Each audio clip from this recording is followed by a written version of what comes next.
Aloha everyone! Nandirito kami ngayon sa Graham ATV. Tignan nyo nga naman, ang saya-saya namin ng time na to. Pumunta na kami dito noon nung kakarating lang namin from Hawaii.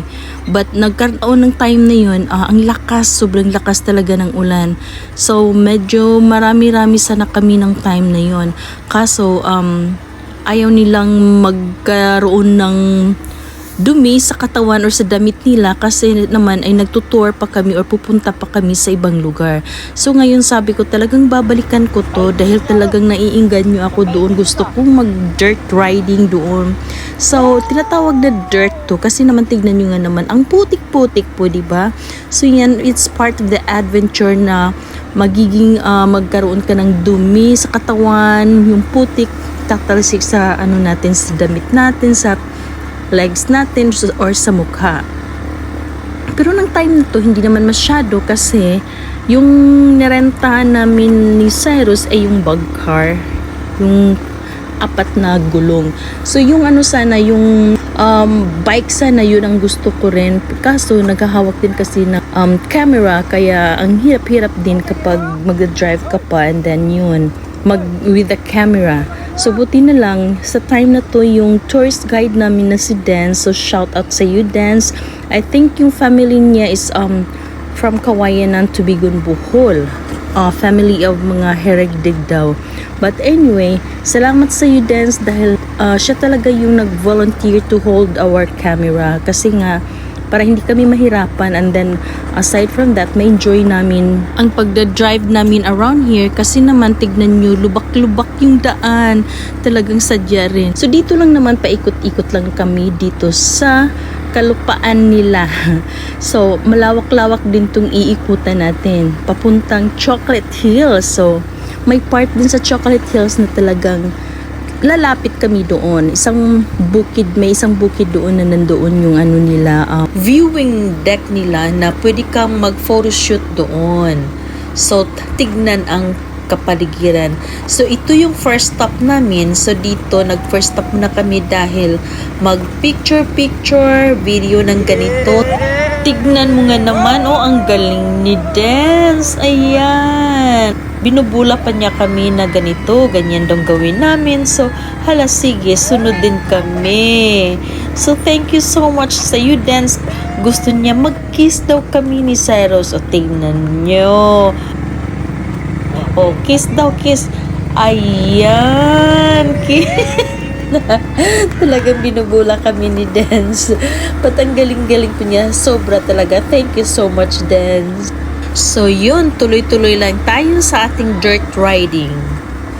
So ganito lang naman, ang simple-simple lang ng buhay dito sa probinsya, pero sobrang masaya po, di po ba?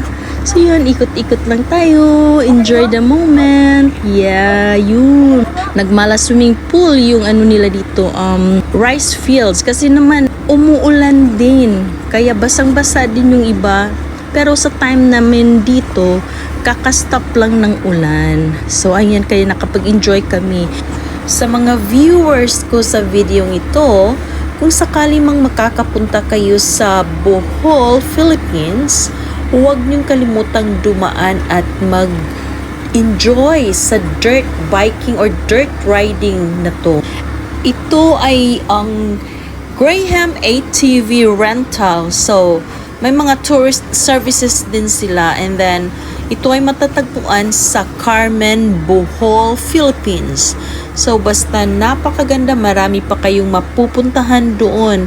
So dito mag-ikot-ikot lang, malawak ang lupain nila dito. Kung sino man ang may-ari nito, it's a very good din siya sa mga tourists talaga dahil you will enjoy a lot. So ganito, part sa adventure natin ang magkaroon ng putik dahil yun talaga, ganito talaga, mas maganda yung maputik, maulan dahil doon mo mararanasan mag-enjoy ng kung saan man paikot-ikot ang ating sasakyan. So ganito lang, napakasaya namin. So laking papasalamat ko kay Papa God dahil pinahintulutan niya kaming mag-enjoy during this time. So yan, ikot-ikot lang tayo. So, sinusundan lang namin yung tourist guide. Yan, tignan mo yung ano nila, yung rice field. Nagmaladagat na yung rice field dahil nga, yan, ang putik-putik po.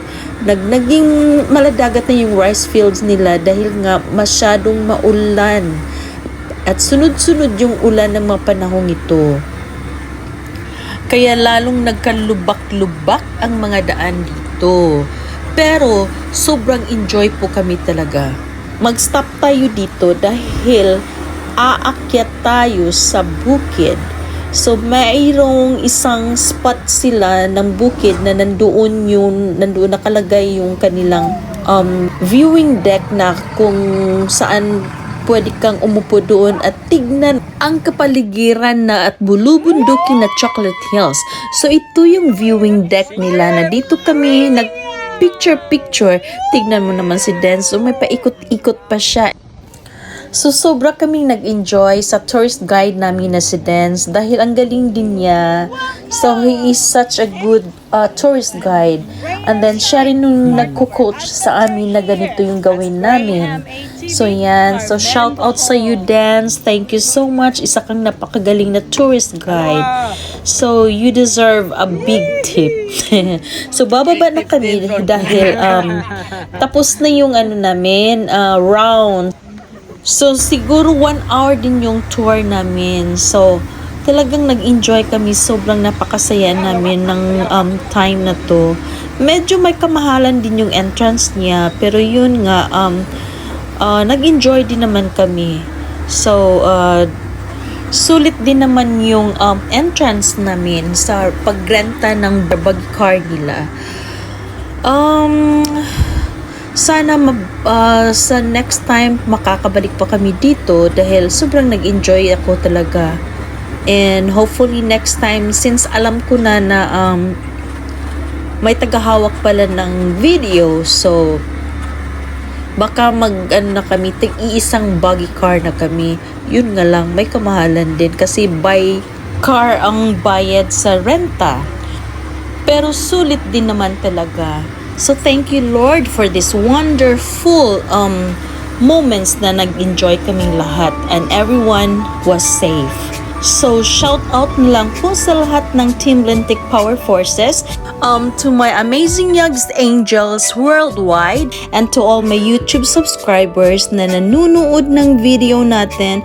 So sana po no skip ads, and thank you so much for all you guys support sa lahat ng mga premiere na ina-upload ko. At sana nandyan lang kayo hanggang dulo kung saan man mapunta tong channel natin. So sana susuportahan niyo pa rin ako. So mag-ingat lang tayo palagi at anumang pagsubok sa buhay natin, laban lang at enjoy life.